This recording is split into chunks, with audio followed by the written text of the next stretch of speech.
Hello, this is Mark from IMNG Organic, and I'm going to show you how to build a 2-foot raised bed.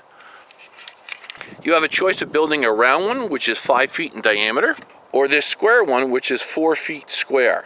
And again, both are 2 feet tall. The first great advantage of a 2-foot high raised bed is that you can get a deeper root system for your plants, which will make them healthier. And both beds are lined with wood chips, at least 5 inches thick up to 7 inches thick. Now with the wood chips, it's called air pruning. It's going to give you that beneficial air pruning of roots, which will make them go down deeper and not cause any damage to them. Just like if you buy those fabric pots you see all the time. It's the same premises as that goes into that was going to work in this raised bed for you. Let's go in the barn and I'll show you how I build them. You're going to need one cattle panel that's 16 feet long and 50 inches tall or wide, and the squares inside the cattle panel are usually 6 by 8 inches. Also, you're going to need some wire to hold things together, and also you're going to need the wire mesh that's in the roll, and that's 2 feet tall and 25 feet long. Now, if you're going to build 2 round raised beds out of this cattle panel, because we're going to cut this in half to 2 feet high, you're going to need at least 35 feet of that material. Now our panel is 50 inches wide, so we are going to cut it right in half at 25 inches, and we're going to mark each row of the 16-foot long panel at 25 inches, and then we're going to come back and either cut it with a bolt cutter or a hacksaw. Now we cut just the last 2 pieces.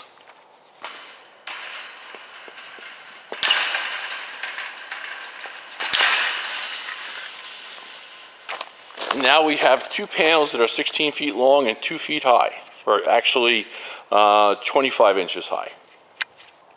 And you can see here the spike ends. The 1-inch spike ends on your left-hand side are going to be going to the ground, and the spike ends on the other side is going to be going into the ground 1 inch also too, but no deeper. You just want it still to be 2 feet tall. So each side is going to go into 1 inch in the ground with the spikes. Now you have a fantastic choice to choose from. Now you can either make a round raised bed, a complete circle, or you can make a square raised bed, or you can make 2 of each or 1 of each. Now to make the round raised bed is simply just making it into a circle, and then when the 2 ends come together, just overlap it. It's real easy, as you can see here in the video, and then you just take a 1-foot long wire and just start wrapping it around, as you can see here, and we'll hold it nicely in place. Just keep wrapping around. You don't have to twist the ends down. It's strong enough and will hold it in place. If you wish to be extra safe, and please be careful with the wire and watch your eyes, you can wrap every section and it will make it very, very strong. You can see it a little bit better out here in the sun. It's on the grass. It's 2 feet high and 5 feet in diameter. And now we're going to make the square bed.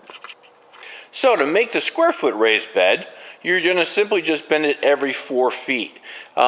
This way, it comes out perfect because it's 16 feet long. To help you make that 90-degree angle, just put a 2x4 on top or something that you have that's flat and you can stand on, and just pull up on the wire and just bend it to right to that perfection you need. We have it bent every 4 feet, a nice square, and just finish off wrapping it together on the corner with wire on top. Now we'll take both of them out to the garden and put the extra mesh in and start filling up with wood chips on the side and also compost or soil in the middle. We found a nice place in the garden in front of the raspberry plants. We'll be putting our 2-foot high, 4 feet wide, square foot raised bed, and now we're going to be cutting some wire to go on the inside that's 16 feet long. This is the easy part. It just slides right in because it's 2 feet high. You don't have to worry about cutting the tops off, and it's easy to bend around the corners. Your corners aren't going to be exactly 90 degrees. They're going to be a little on the smooth side bending around. 1, it looks good, and number 2, it's just easier to bend the wire that way. And just a side note, if you have a lot of weeds, right here I'm growing some clover, and I'm not worried about that coming up in the raised bed. But if you have a lot of weeds in the area, or you're not happy with the ground underneath, just lay some cardboard down. Again, remove the tape and the staples. We cut the wire and installed it inside the round raised bed, and now we just have to go get some wood chips. But before we do that, make sure your bed is level across the top, and also too is that the wire on the inside is equal to the height on the outside. You don't want that edge sticking up. You don't want it to hurt your hands when you do your gardening. Now I just have to go up to the top of the hill in the back of my farm here, and we had 2 trucks loads of wood chips delivered yesterday, fresh wood chips, and we're going to get them with a tractor, and we're going to just line the outside of the both bins or raised beds with wood chips about 5 inches thick on all around the whole sides. Hey, where's the tractor? Want to go get the tractor? Come on, want to go get the tractor?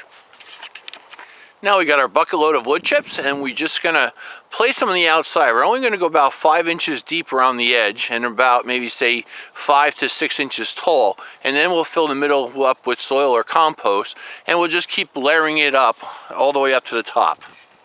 Now you just keep on adding wood chips around to the outside edge.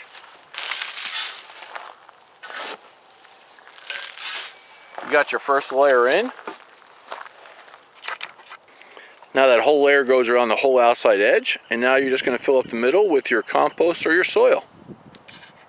You're only going to fill the first layer of soil to the top of the wood chips, the same level as the wood chips. You're not going to go higher, because then you're going to have more wood chips, then more soil, then more wood chips, and more soil, and keep building it up.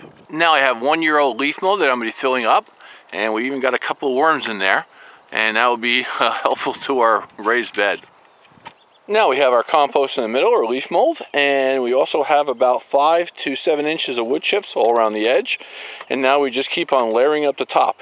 You do not want to mix the compost or leaf mold with the wood chips. The wood chips is just a nice barrier. You want air to go through it on the outside. You don't want to mix this compost or soil with the wood chips. We're just finishing up our 3rd layer. Again, you don't want to mix the wood chips and the compost together. You just want to push the wood chips to the side about 5 inches and then fill up the center with compost or leaf mold. And we're almost at the top. We just have to do 1 more layer and we're good. And you can see here that we just made a little hole in the middle. We pushed some of the compost aside to keep the wood chips in place, and now we fill up the middle. And 1 more time we do this and we should be done. Okay, we just got finished putting the last layer in. Now we're going to wait about another 2 to 3 weeks. We're going to let things settle down, and then we're going to plant it up. And I'm going to show you how we can plant it so we get that beneficial mycorrhizal fungi available in there year-round. And I just want to show you a close-up of the side so you get a good understanding how nice it looks when it's completed. And now, the best thing about this is that when the wood chips decay, they're just going to keep settling down. So the only thing you have to do is keep on layering on the top of the pile every year, or every 2 years, depending on the rate of the wood chips decay on you. And also remember, you have full drainage capability all the way around now, and you have also all that beautiful air coming in from the side to air prune your roots inside this bed. This is a lovely system, and it's going to work great for you. If you really want some great tomatoes, this is the way to go. I wish to thank you for watching, and if you enjoyed this video, please give me a thumbs up, and if you haven't done so, please subscribe. Thank you very much, and enjoy your day.